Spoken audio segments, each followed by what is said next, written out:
রায়গঞ্জে কেন্দ্রীয় বাহিনীর রুটমার্চ, ভোটের আগে নিরাপত্তায় জোর জেলা প্রশাসনের। 2024-এর নির্বাচনের দিনক্ষণ ঘোষণার পর থেকেই গোটা জেলা জুড়ে বাড়ছে রাজনৈতিক উত্তাপ। বিশেষ করে প্রার্থী তালিকা প্রকাশের সঙ্গে সঙ্গে ভোটকে ঘিরে সাধারণ মানুষের মধ্যে নানা প্রশ্ন ও কৌতুক উঠতে শুরু করেছে। চারিদিকে সাধারণ মানুষের প্রশ্ন একটাই, আসন্ন নির্বাচন আদৌ শান্তিপূর্ণভাবে সম্পন্ন হবে তো? আর এই পরিস্থিতিতেই মানুষের আস্থা ফেরাতে রাস্তায় নামল জেলা প্রশাসন। এদিন মঙ্গলবার বিকেলে রায়গঞ্জ শহরে জেলা প্রশাসন ও পুলিশ প্রশাসনের উদ্যোগে শুরু হলো এক বিশেষ রুট মার্চ। এদিন জেলা শাসক তানভীর আফজাল এবং রায়গঞ্জ পুলিশ ও জেলা পুলিশ সুপার কুলদীপ সুরেশের নেতৃত্বে এই রুটমার্চে অংশ নেন কেন্দ্রীয় বাহিনীর জওয়ানরা। পাশাপাশি উপস্থিত ছিল রাজ্য সশস্ত্র বাহিনীও। শিলিগুড়ি মোড় থেকে বিদ্রোহী মোড় পর্যন্ত এই রুটমার্চ শহরের বিভিন্ন গুরুত্বপূর্ণ রাস্তা পরিক্রমা করে। রাস্তায় নেমে ওই বাহিনীর কুচকাওয়াজ ঘিরে সাধারণ মানুষের মধ্যে কৌতূহল ও আগ্রহ লক্ষ্য করা যায়। এই প্রসঙ্গে জেলা শাসক জানান, ইতিমধ্যেই জেলায় কয়েকটি কোম্পানি কেন্দ্রীয় বাহিনী এসে পৌঁছে গিয়েছে। মূলত ভোটকে ঘিরে মানুষের মধ্যে যে ভীতি তৈরি হয়েছে তা দূর করতে এই ধরনের উদ্যোগ নেওয়া হয়। প্রশাসনের তরফে স্পষ্ট বার্তা, আসন্ন নির্বাচন সম্পূর্ণ শান্তিপূর্ণ ও সুষ্ঠুভাবে হবে। এই প্রসঙ্গে জেলা শাসক তানভীর আফজাল তিনি আরো কি জানালেন, শুনবো। আমাদের রাজ্যে ভোট ঘোষণা করেছেন এবং আমাদের প্রথম ফার্স্ট ফেজের মধ্যে পড়ছে 23 এপ্রিল আমাদের জেলাতে ভোট। এবং ইলেকশন কমিশনের নির্দেশে 11 কোম্পানি সিএপিএফ আমাদের জেলাতে আছে, দুটো পুলিশ ডিস্ট্রিক্ট মিলিয়ে। ওদের সাথে আমরাও, এসপি সাহেব আছেন, আমাদের আইসি রায়গঞ্জ আছেন, আমি আছি।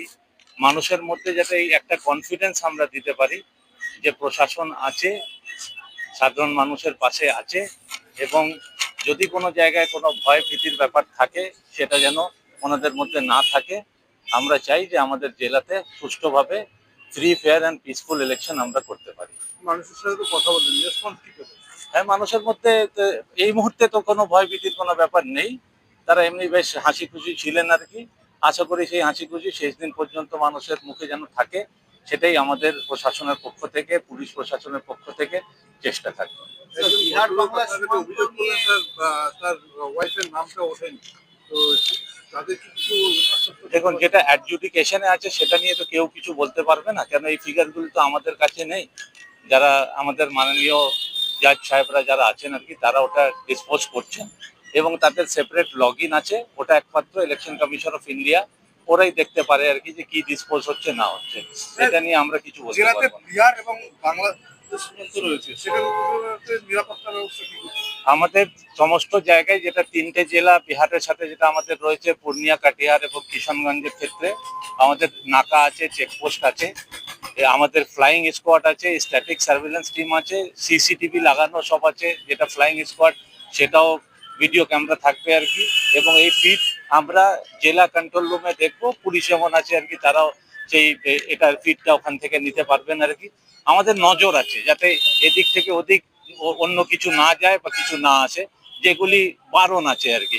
যেমন আনঅ্যাকাউন্টেড ক্যাশ হতে পারে, ইলিসিট লিকার হতে পারে, মাদক পাচার হতে পারে আর কি। এইগুলির উপরে আমাদের প্রচন্ড কড়া নজর আছে। আজকেও আমি মিটিং করেছিলাম জেলাতে, আমাদের ডিস্ট্রিক্ট ইন্টেলিজেন্স কমিটি, যেখানে ইনকাম ট্যাক্স, রাজ্যের sales tax, excise department, police, দুটো পিডির ডেপুটি সুপারিনটেন্ডেন্টসরা ছিলেন আর কি।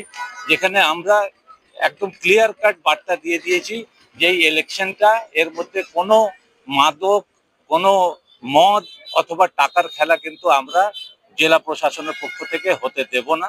একটা ইনডিউসমেন্ট ফ্রি, প্রলোভন মুক্ত আমরা ইলেকশন এইবার আমাদের জেলাতে করাবো।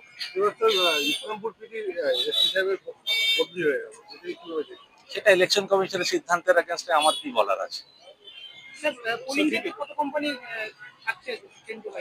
কোথায়? ওটা এখন পোলিং অনেক দেরি আছে আর কি, যখন যেমন আসবে আর কি আমরা আপনাদের জানিয়ে দেবো। ধন্যবাদ। রায়গঞ্জ থেকে প্রণব কুমার দেবনাথের রিপোর্ট, আর বঙ্গ সংবাদ।